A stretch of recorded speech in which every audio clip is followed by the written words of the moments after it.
কি হচ্ছে এখানে? ওনাকে মারছেন কেন? আপনি জানেন ও কি করছে? ও আমার সন্তানকে হত্যা করছে। আপনি আমাদের বাসায় কেন? আপনাকে কে ডেকেছে? থানায় অভিযোগ করা হয়েছে, সেজন্য এসেছি। থানায়? কে অভিযোগ করলো? আমি করেছি।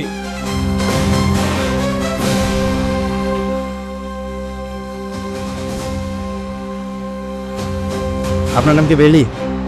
জি। আপনাকে আমার সাথে থানায় যেতে হবে। আপনার নামে অভিযোগ আছে যে আপনি আপনার স্বামীর দ্বিতীয় স্ত্রীকে ওষুধ খেয়ে তার গর্ভের সন্তানকে মেরে ফেলেছেন। না না, বিশ্বাস করেন, আমি এমন কিচ্ছু করি নাই।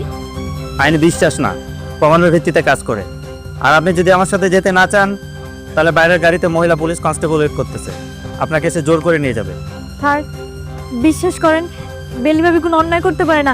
বেলিভাবি নির্দোষ স্যার। কে নির্দোষ আর কে দোষী সেটা থানায় গেলে প্রমাণ হবে। আপনি কি যাবেন নাকি মহিলা কনস্টেবল ডাকবো আপনাকে নিয়ে যাওয়ার জন্য?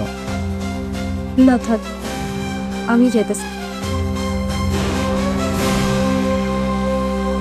ভাবি, ভাবি,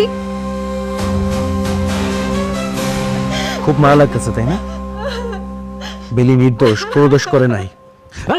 তুই দোষ করছিস থেকে আমার বাচ্চাকে গুণ দেখতে তুই কষ্ট, তুই আমার সন্তানের মারতো। এই মুহূর্তে বাড়ি থেকে বেরোতে দিবেন। ম্যাডাম